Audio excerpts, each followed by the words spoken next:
Yan na. So, feeling ko ito yung pinakamagandang panahon para mapakita natin yung mag-update tayo sa solar. Kasi ito, wait, pakita ko sa inyo. Okay, so yan, nakukuha natin sa solar ngayon sa, ayan, alas 8. Well, mag alas 8, 7:48. So, nakukuha natin ngayon is around 800 wattage. Tapos pumapasok is 108. So, nagsusupply pa rin, malaki pa rin consumption ko. Nagsusupply pa rin ng 252 yung Meralco at total natin na wattage is 1706.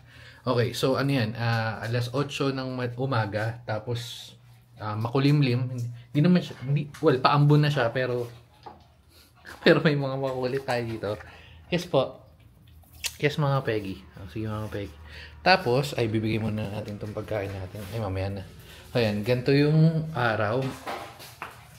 Ayan, hindi siya mainit.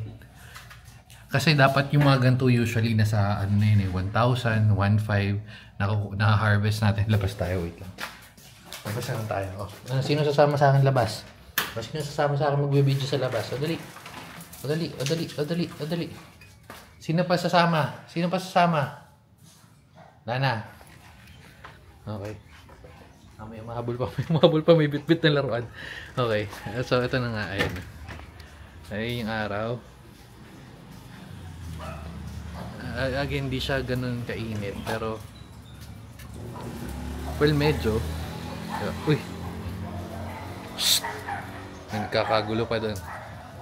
Okay. So, yun na nga. Hindi siya ganun kainit. Di rin siya ganun kaliwanag. Pero may nakukuha pa rin tayo kahit paano.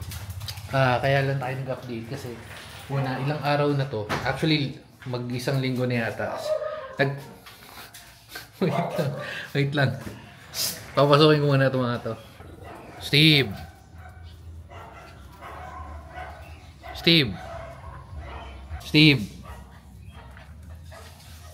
Pasok na pulot.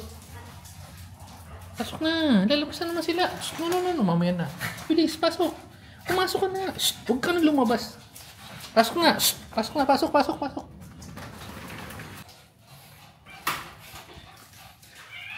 Okay, so yun ang nga sinasabi ko. Nagpakabit na kasi tayo ng solar. Huwag natin sinisita ngayon for today's video. Kain siya mga Peggy. Kain siya mga Peggy. Kain niyan.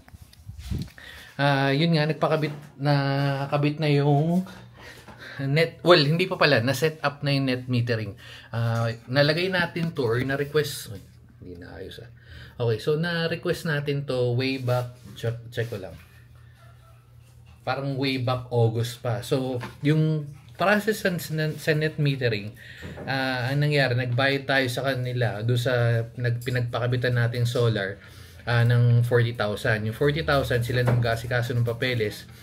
Ngayon, kung tatanong nyo kung mura ba yun or mahal, hindi ko rin sure kasi hindi ko alam yung magmamano-mano or ako maglalakad. Maganda kasi doon, sila na mag-asikaso lahat. So, yun nga. Kasi may nakita na ako, may nabasa naman ako sa online or actually sa mga Facebook group, meron silang yung DIY na solar para magpapa-net metering and all. Pinakamatagal na process talaga yung net metering kasi yung net metering yung napasa natin sa kanila yung requirements na sa Meralco, nag-start yun kasi nagsimula tayo ng August, parang tumakbo or napasa natin sa August, September. Tama, September, and ngayon, Feb na, di pa rin nakakabit kasi sabi nila, hindi ko rin sure. Tawag dito, yung process daw sa Meralco medyo mahaba kasi dumaan ng December. So, pupunta tayo sa baba, papakita ko sa inyo yung naka-ready na, nakaabang. Ang nangyari kasi meron nakaabang na kontador. Wala silang pinalitan na kontador. Kung ano yung nakalagay dun sa kontador na ginagamit nyo ngayon, malamang yun pa rin, tapos maglalagay ng extension at yun yung pupuntahan na natin. Ito, actually bumaba nga yung consumption weight. Ay, bumaba pala yung energy. Ito. Okay, naging 480 na lang. Mababa yan para sa gantong oras. O yan, laki na sinusupply ng natin. Tapos maganda dito kasi makita mo yung data rin . kung gaano kataas yung nakukuha mong solar production. Makikita mo ilang araw na yan. Tag-ulan or tag-ambon.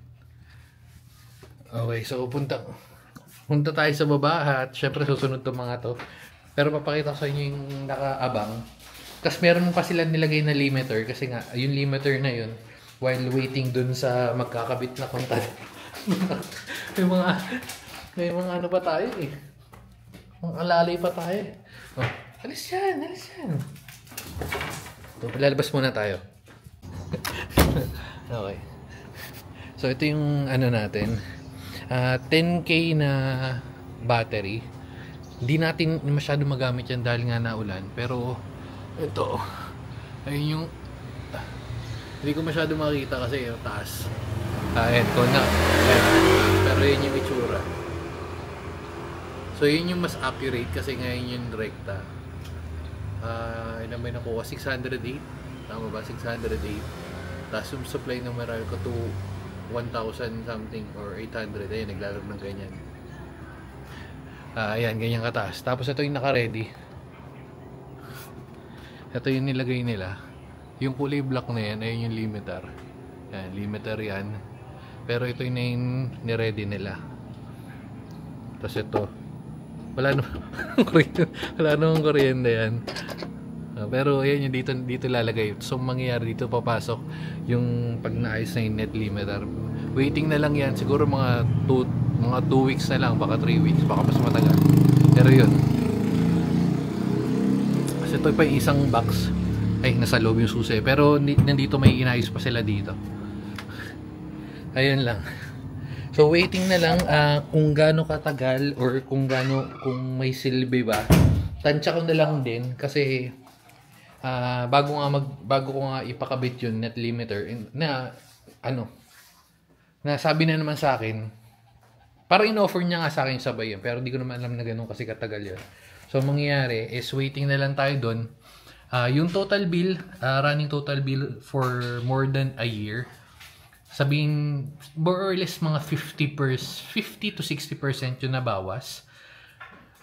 Pero meron nga may spike katulad ng pag summer or katulad ng mababa naman yung consumption katulad pag gantong na ulan-ulan. Depende, pero more or less yung 5 to 6 years pwedeng tumagal ng mas matagal ng onte. Siguro mga 1 taon. Sabi mo na 7 years yung ROI mo. But still, ang tanong na lang doon kung tatagal yung yung panel. Pero feeling ko tatagal naman. Yun lang. Tapos pag pumasok na yung net metering, feeling ko ang mababawas naglalaro ng 2 to 3,000. Yun din yung tansya niya. Actually, bago ko tanong sa kanya yun kasi nagbe-base ako dun sa consumption namin. And then at the same time, yung dami niya nakabitan. Actually, within ito sa lugar namin siguro mga bukod sa amin, may nagpakabit na isa pa doon banda, tapos isa doon sa kabilang village. So more or less medyo may mga nagpapasolar na rin dito. Hindi ako magdo-drone sana tayo para makita natin yung kung anong itsura ng mga solar sa taas, pero kasi yun nga, naulan. So pass na lang muna doon. Anyway, so yun, update na lang natin uli.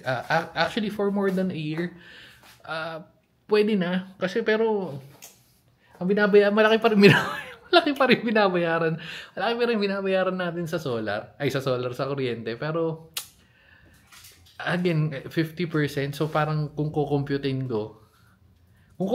mo pa per month, hindi mo ramdam. Pero kasi kumbaga nagbayad ka ng isang bagsak no. Ang maganda lang talaga kasi dito, ayan, katulad nung pag nagba-brand out, eto pag sa may battery ka or either off-grid ka or yung may battery ka. Kasi may battery kami. Although, yung battery nga, hindi natin nagagamit for almost a week kasi nga naulan na lang. Pero kasi may reservation yun na 20%. So, pag 20% na hindi nagagamitin yung solar na naipon for the day, tapos pag nag-brand out, yun, papasok yung kuryente. Pero kasi pag malakas yung aircon, katulad nito, pag kagabi may ginagawa kami, kumakain din ng kuryente. Yun yung maganda kasi kumbaga para may generator ka na rin na may kasama ka na rin generator na binili sa ganun. Tingnan ko kung magpapa-extend tayo nung ano. Hindi ko pa matansya kasi naulan-ulan nga. Malaman na natin sa mga susunod na buwan. At tatanungin na natin kay Puti kung musta yung pagkakain niya ng biskwit. Musta yung pagkain mo ng biskwit? Okay ba? So, ayan. Update na lang natin pag nakabit na yung... Ay, medyo maaraw na. Hindi, pero mahina eh. Yan, kasi yung usual peak nung kasagsagan nung nung summer, naglalaro ng na-harvest na solar, naglalaro ng 5,000-6,000 per day. Ngayon, naglalaro ng 4,000, 5,000 eh. Pero, anyway, so tingnan natin sa mga susunod na linggo. So, dito na natin tatapusin. Bye-bye na guys. Oh. Akit na. Go. Sige na, go. Sumusunod pa sa akin, go. Go.